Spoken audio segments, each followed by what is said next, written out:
नमस्कार, मैं हूं श्वेता सिंह और आप देख रहे हैं आज तक। आज की सबसे बड़ी खबर, उसी पर हमारा फोकस इस समय 7:30 बजे शाम को होने वाला है और वो ये है कि एलएसी पर जो गतिरोध लगातार चल रहा था वो बीती रात एक खूनी संघर्ष में तब्दील हो गया है।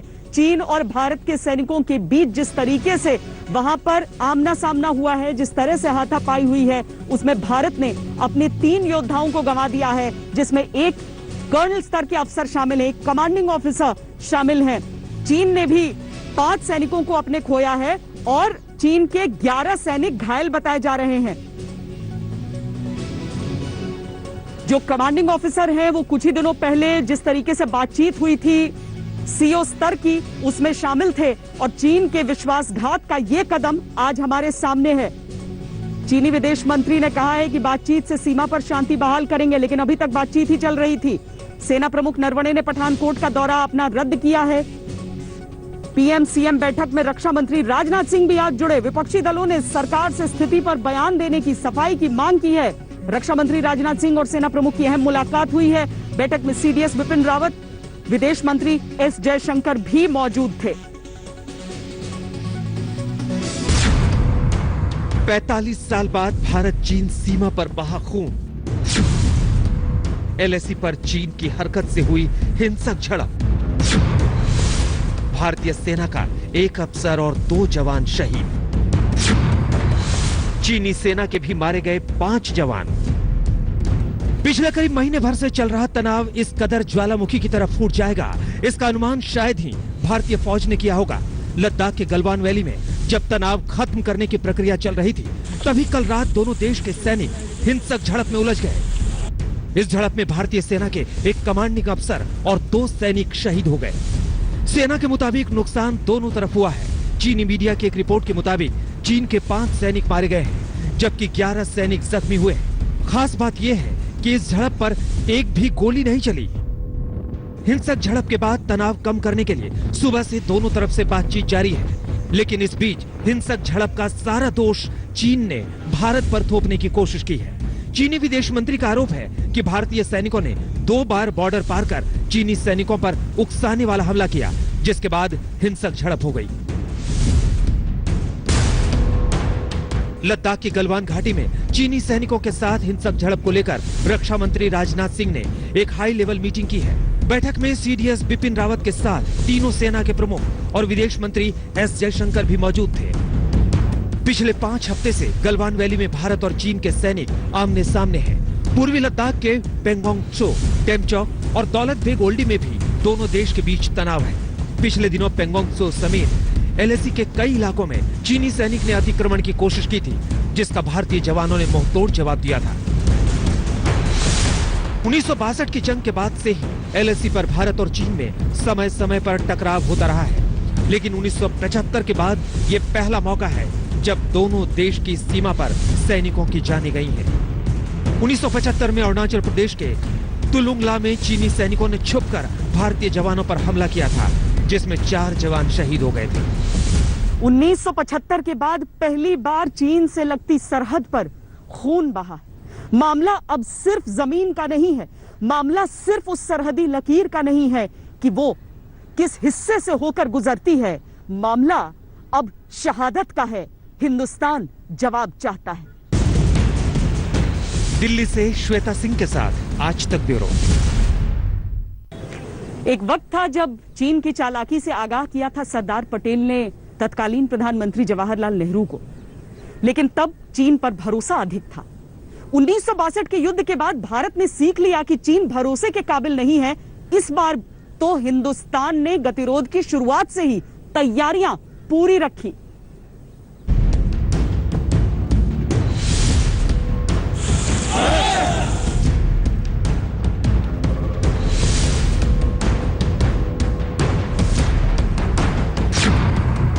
जज्बात से भी देंगे जवाब, कूटनीति से भी देंगे जवाब, सैन्य ताकत से भी देंगे जवाब। इस शहादत का होगा हिसाब। लद्दाख से लेकर नई दिल्ली तक हलचलें तेज है। हर मोर्चे पर चीन को मुंहतोड़ जवाब देने के लिए कमर कसी जा रही है। सवाल यही है कि आखिर चीन ने एलएसी पर जो हिमाकत की है उसका हिसाब किस तरह लिया जाए। दरअसल ये पाकिस्तान के खिलाफ कार्रवाई करने जितना आसान नहीं है। सामने चीन है, वो देश जिसके साथ भारत के संबंध किसी भी स्तर पर अभी तक तोड़े नहीं गए हैं। व्यापार से लेकर व्यवहार तक उसके साथ रिश्ते कायम हैं। यही वजह है कि भारत इस मामले में हर कदम संभाल कर रख रहा है, ताकि चीन को सबक भी सिखाया जा सके और अपनी ओर से युद्ध जैसे हालात भी पैदा ना हो सके। है कि हमें इनके ऊपर भरोसा नहीं करना चाहिए। चीन हमेशा जो है ये एक स्ट्रेटेजिक डिसेप्शन का इस्तेमाल करता आया है और ये करता रहेगा। ये उनकी जो एक नजरिया है जंगे मैदान में कार्रवाई करने का, स्ट्रेटजी, अपनी मिलिट्री स्ट्रेटजी को अनफोल्ड करने का, उसके अंदर ये स्ट्रेटेजिक डिसेप्शन गाइल का इस्तेमाल करते हैं। तो उसे हमें इतना सीरियसली नहीं लेना चाहिए। हमें हर लेवल के ऊपर चौकन्ना रहना पड़ेगा और अगर कोई एस्केलेशन होती है उसके लिए हमें तैयार रहना पड़ेगा। भारत हर हाल में अपने एक अफसर और 2 जवानों की शहादत का बदला लेने को बेताब है। पूर्व अफसर और रक्षा जानकार भी यही मानते हैं कि चीन को सबक सिखाने का वक्त आ गया है। एक कमांडिंग ऑफिसर वो शहीद हो जाते हैं, उनको कंट्रोल करना बहुत मुश्किल होता है। हमारी सेंटिमेंट्स बहुत इन्फेंट्री में बहुत होती हैं। तो मेरे हिसाब से जो संयम हमारे ट्रुप्स ने इख्तियार किया है उसकी तारीफ करनी चाहिए। हम समझते हैं सेंटिमेंट्स बहुत हाई होंगे उस वक्त। इन्होंने अगर ये परफिडी की है, मतलब धोखाधड़ी की है, तो इसका उनको खामियाजा भुगतना पड़ेगा। उनके ऑफकोर्स 11 घायल हुए हैं, 5 मारे गए हैं, पर उन्होंने ये कार्रवाई शुरू करी तो इसके लिए तो इंक्वायरी तो पूरी होगी। वो भारत पे डिपेंड करता किस तरीके से करें।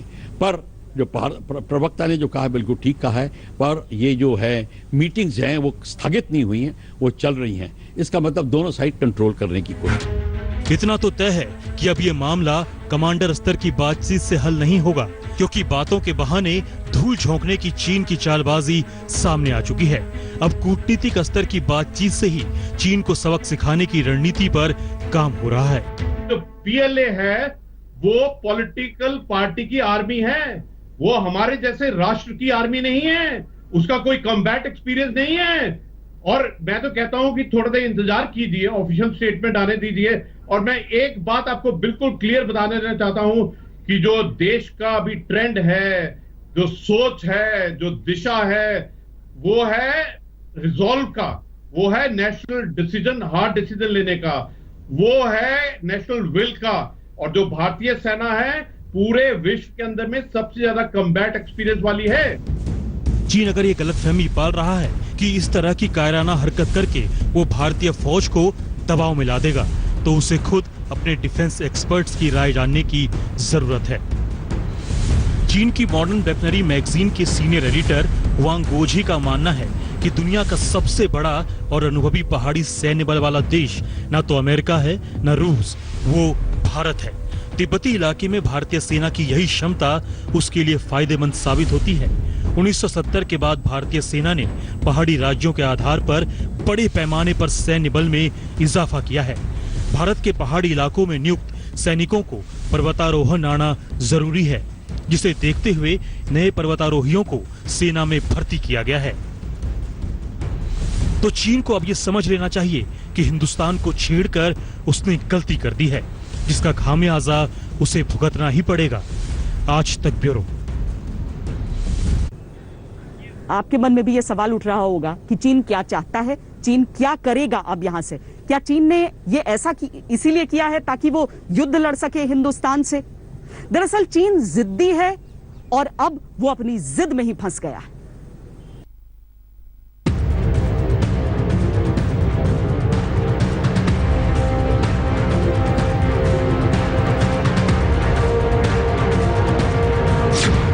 एक तरफ बातों में उलझाता रहा चीन, दूसरी तरफ सैन्य ताकत बढ़ाता रहा चीन।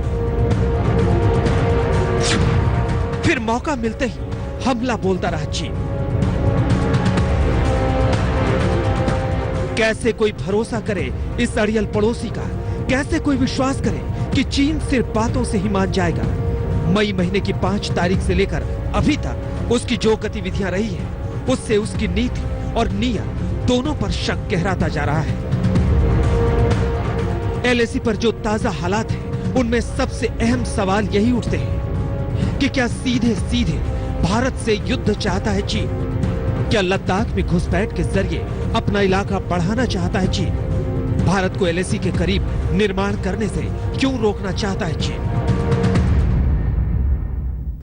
चीन युद्ध करने का रिस्क नहीं उठाना चाहता। उसे मालूम है उसकी ताकत क्या है, उसे मालूम है हिंदुस्तान की ताकत क्या है, उसे मालूम है कि ज्यादा नुकसान इस समय चीन का ही हो जाएगा, लेकिन उसका रवैया हमेशा से अड़ियल रहा है। वो एक जिद पर अड़ा है। उसे खुद समझ नहीं आ रहा कि अपने पांव पीछे खींचे तो कैसे।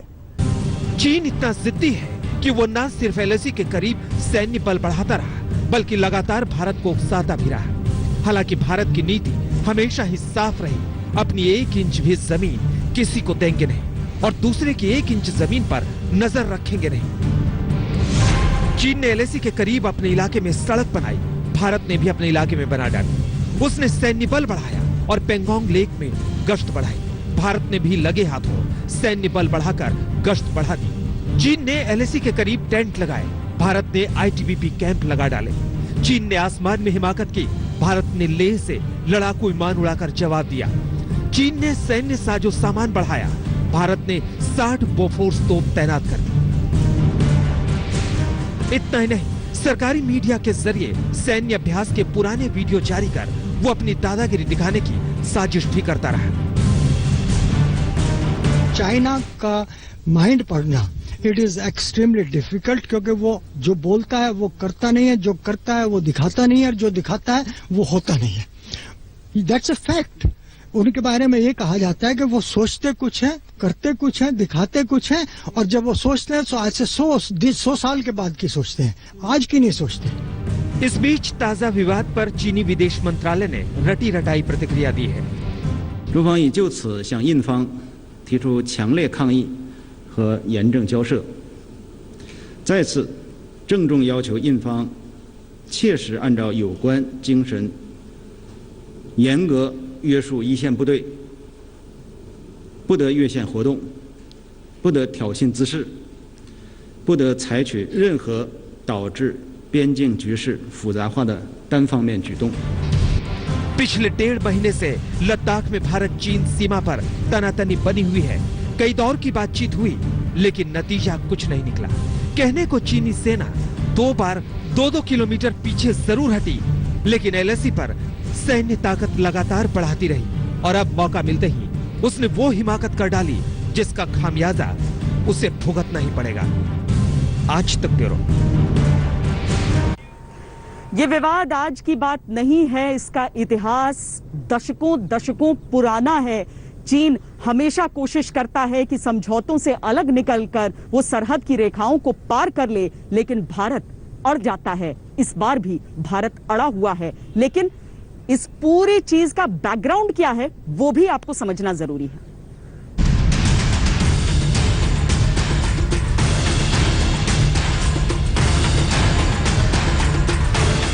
वो तारीख थी 5 मई और जगह पूर्वी लद्दाख में एलएसी पर पेंगोंग झील, जहां चीन ने तोड़ी सारी मर्यादाएं, जहां चीन की पीपुल्स लिबरेशन आर्मी यानी पीएलए ने घुसपैठ की, जिसका भारतीय सैनिकों ने ऐतराज जताया।